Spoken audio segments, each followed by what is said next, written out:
Olá, segunda-feira, 22 de setembro. Professores e alunos da Rede Pública de Caucaia fazem um alerta para os riscos do tabagismo. Eles foram esquecidos. Com os celulares, quase ninguém quer mais saber dos telefones públicos. Tem um comentário de política com Donizete Arruda. As orientações médicas sobre baixa estatura na infância. E a gente conta onde estão as oportunidades para quem procura emprego. Notícias da Gente começa agora. Mesmo quem não dá muita importância para a tecnologia já se rendeu ao celular. Os adolescentes de hoje nem imaginam como era a vida antes da telefonia móvel. E pensar que há 30 anos quem não tinha telefone residencial recorria aos públicos, os famosos orelhões. A opção existe até hoje, mas vem perdendo cada vez mais a utilidade. Você tem costume de usar telefone público? Tenho, às vezes. Não muito, porque muitos deles não funcionam. Depois dos telefones celulares, os orelhões acabaram ficando de lado, principalmente nos grandes centros urbanos, onde o sinal das operadoras é mais eficiente. A pouca utilização dos aparelhos não justifica o alto investimento em conserto dos mesmos. Dados da Anatel, Agência Nacional de Telecomunicações, indicam que cada orelhão gera um prejuízo de R$ 600 por ano. A empresa responsável pelos aparelhos na região Nordeste realiza cerca de 300 mil visitas mensais para efetuar a manutenção dos orelhões. Ainda de acordo com a operadora, a maioria dos problemas ocorre em função do vandalismo. A falta de interesse e o grande número de aparelhos quebrados dificulta até mesmo o trabalho de quem vende cartão telefônico. Muitos já até desistiram de revender o produto. E eu comprava para vender, hoje não tem, eu não sei aonde vou procurar. Antes passava pessoas vendendo, agora não. Eu acho que por conta do celular. Esse é um dos muitos telefones públicos aqui de Caucaia que não estão funcionando. Nós vamos utilizar esse outro que está em pleno funcionamento para pedir assistência técnica para aquele orelhão. Vamos ver quanto tempo eu vou demorar para solicitar esse serviço. Nós tentamos entrar em contato com a operadora para solicitar o reparo do aparelho com defeito, mas por telefone não obtivemos sucesso. Aí o suporte técnico ele vai analisar e a gente coloca o endereço também no local. Em nota, a Anatel alega que realiza constante acompanhamento da disponibilidade do serviço de telefonia pública, de forma a garantir a contínua evolução do funcionamento da telefonia de uso público e manutenção dos patamares pactuados.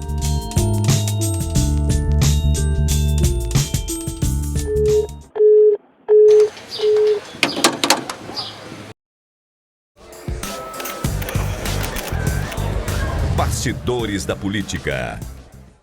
Hoje é segunda-feira, dia de falar de política. Faltam 11 dias para as campanhas presidenciais ao governo, ao Senado, Câmara Federal e Assembleia Legislativa em todo o país acabarem e 13 dias para as eleições. A corrida ao voto está chegando ao fim, pelo menos no primeiro turno. E nada está definido, nada está resolvido. O eleitor brasileiro está sem saber em quem votar. Os institutos de pesquisas apontam de norte a sul do Brasil que a indefinição ainda é o vitorioso em todas as enquetes. No Ceará a história também não está muito diferente. Várias pesquisas aconteceram. Saiu uma sábado, sai outra amanhã sobre a corrida ao governo do estado do Ceará. Mas o eleitor pode pregar peças? Pode se definir na última hora? Teremos segundo turno no Ceará? Não teremos? O que vai ser resolvido? Nada está decidido. O que é certo é que teremos uma eleição emocionante no Ceará. Até o último momento, a corrida ao voto. E essa corrida ao voto não é apenas no Ceará, no Brasil também. Quem vai para o segundo turno? A presidente Dilma, ela está definida? A candidata do PSB, Marina Silva, e o candidato do PSDB, Aécio Neves. Os três embolados. Quem vai? Quem não vai? Tudo isso gera muita especulação, muito comentário. Agora, há um fato também que a gente precisa analisar. Esse ano é o ano de todas as eleições, desde a redemocratização do Brasil, que menos se assistiu programa eleitoral gratuito. O eleitor, o povo brasileiro, está desligando a televisão, indo para TVs pagas, indo para as ruas, mas não está assistindo. A partir de hoje, começa a mudar.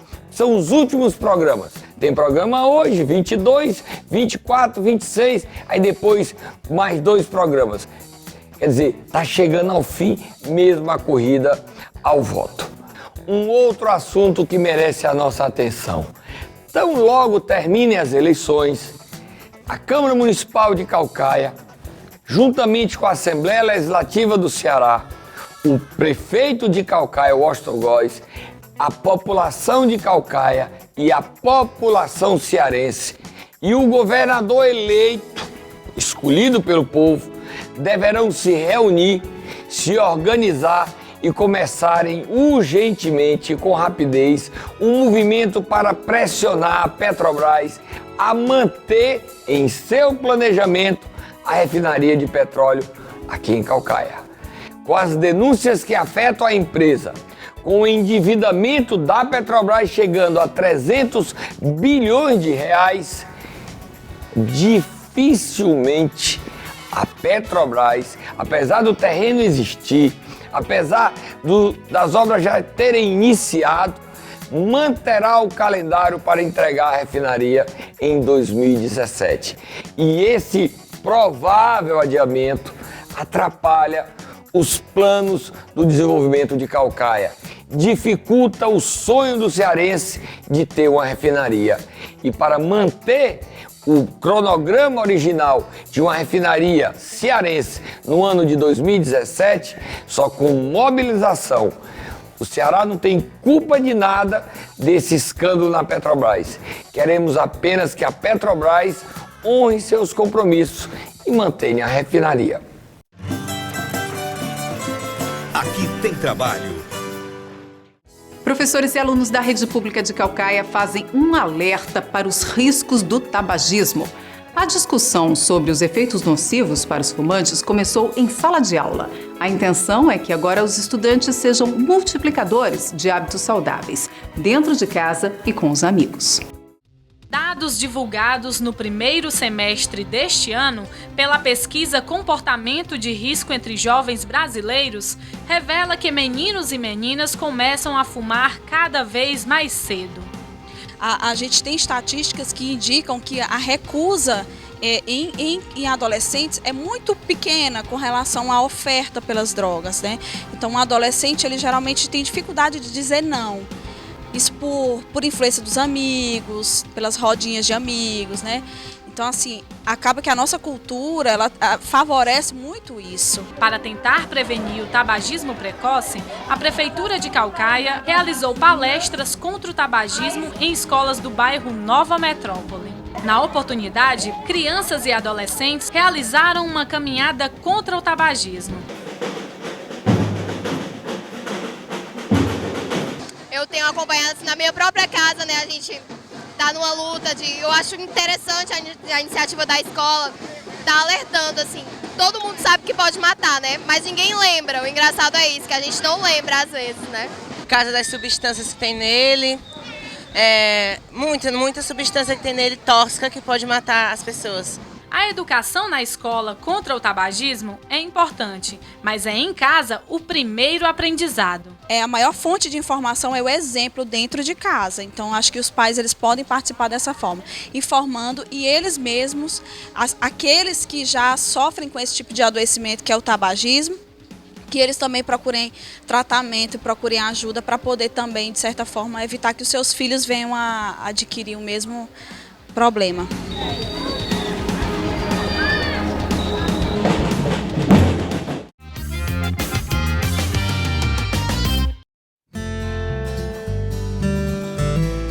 O Esperanto não pertence a nenhuma nação, pertence a todos os habitantes da Terra.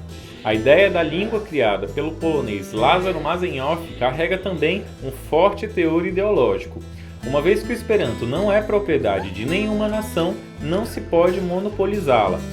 O idioma funciona como um verdadeiro passaporte cultural, uma vez que une em uma só língua pessoas de várias nacionalidades. Fernando Maia, que hoje é presidente da Juventude Esperantista Brasileira, fala o idioma há 8 anos. Nesse tempo, conheceu pessoas do mundo todo. A partir desse estudo, eu conheci alguns estrangeiros, vi que a língua funcionava, me empolguei, fiquei entusiasmado e decidi realmente viajar para alguns países para vivenciar essa comunicação em Esperanto, num idioma neutro. Me receberam muito bem, me ensinaram muito da sua cultura, me guiaram pelas suas cidades, por pontos que eu não conheceria em roteiros turísticos normais. Então isso foi criando uma rede de amizade que realmente empolga bastante. Hoje isso é um dos traços que mais empolga os falantes de Esperanto. Hoje, milhares de pessoas em vários países falam a língua Esperanto. Por reunir pessoas do mundo todo, o intercâmbio cultural acontece de maneira natural. Aqui nós temos o exemplo do livro Iracema, do autor cearense José de Alencar, todo escrito em Esperanto. Rodner é músico e tem todo o seu trabalho desenvolvido em Esperanto. Ele fez uma pequena amostra de sua arte para a nossa equipe.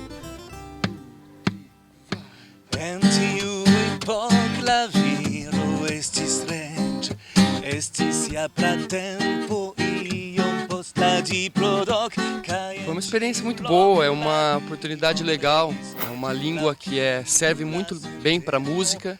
Sempre tive vontade de fazer música em Esperanto e poder ter acesso, poder levar a música assim, para toda parte do mundo sem barreiras, né? É um mercado pequeno, específico, mas é bem acolhedor. Além de músicas autorais, as composições de várias nacionalidades são traduzidas para o idioma. Aqui nós temos o exemplo do sucesso Ai Se Te Pego, do músico Michel Teló, interpretada em Esperanto pelo músico cubano Geomar Martínez.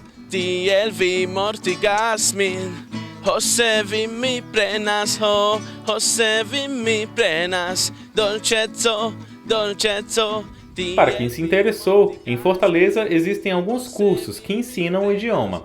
Roberto é professor de Esperanto e revela que a gramática da língua é bastante acessível. Não é difícil, né? E hoje você pode aprender pela internet, né? É um idioma que não traz nenhuma dificuldade.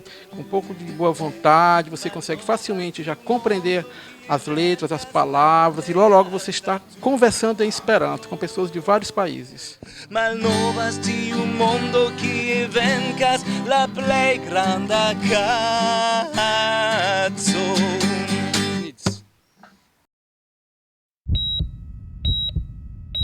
Fala, doutor!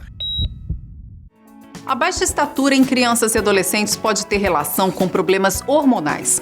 Em alguns casos, a criança não produz o hormônio do crescimento na quantidade ideal. Mas existem muitas doenças que provocam atraso no desenvolvimento. E esse é o assunto de hoje do quadro Fala, Doutor.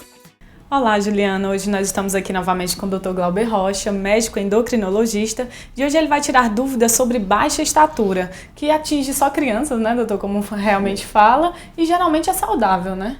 A maioria das crianças que é levada ao consultório médico com essa queixa, de fato, ela não tem problema de saúde nenhum. Ok, vamos lá para a primeira pergunta, então.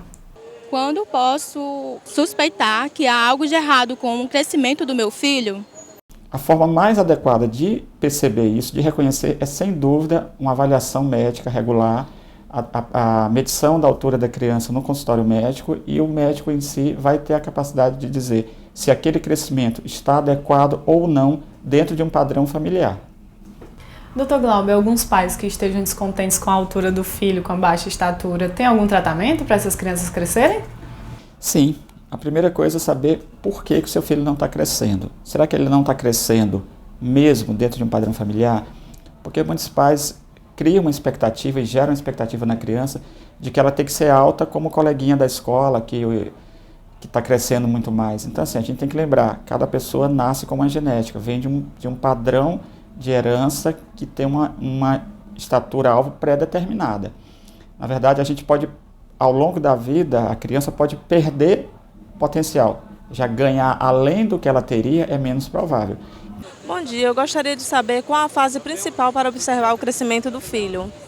O crescimento ele se divide em fases. E lembrar que a fase de maior crescimento é a intrauterina. É de fato onde a criança mais vai crescer.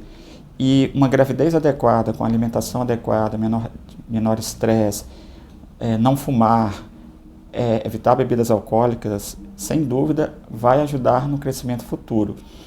Agora, onde os pais têm que estar mais atentos, onde as doenças de crescimento são mais descobertas, é entre os 4 e os 8 anos, 9 anos.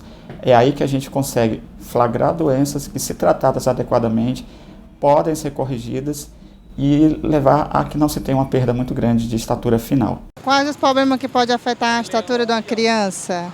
Como já foi dito, muitas doenças podem afetar o crescimento. Algumas delas são fáceis de descobrir, são percebidas bem cedo, como um diabetes ou uma asma. Já outras, elas podem ficar sem diagnóstico durante a vida inteira, como é o caso da doença celíaca, que é uma disfunção intestinal que leva à não absorção de uma substância chamada glúten.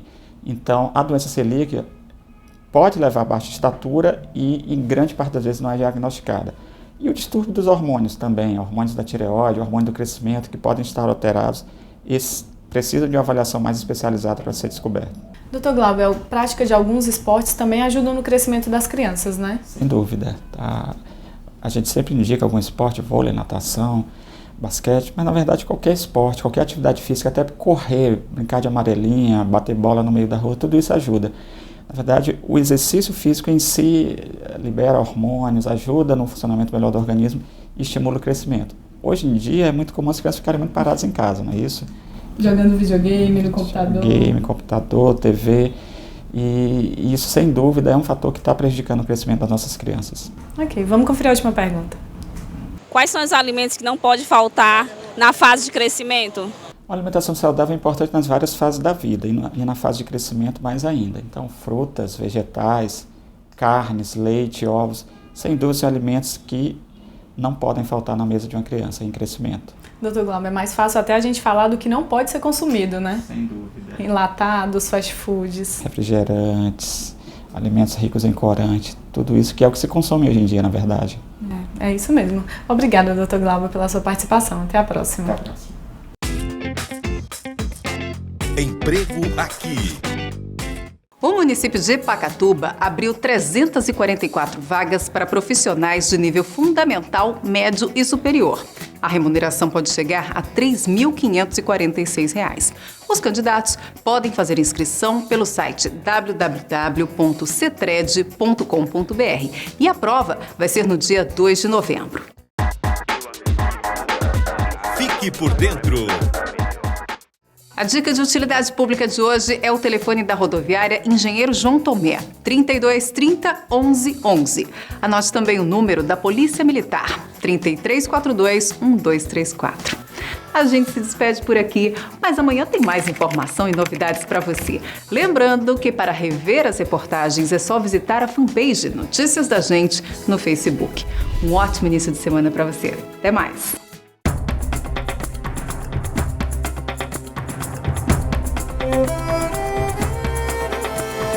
Terra queimada de fogo, vento que vem lá da praia, atiça a chama de novo, orgulho de um povo. Eu sou de Calcaia.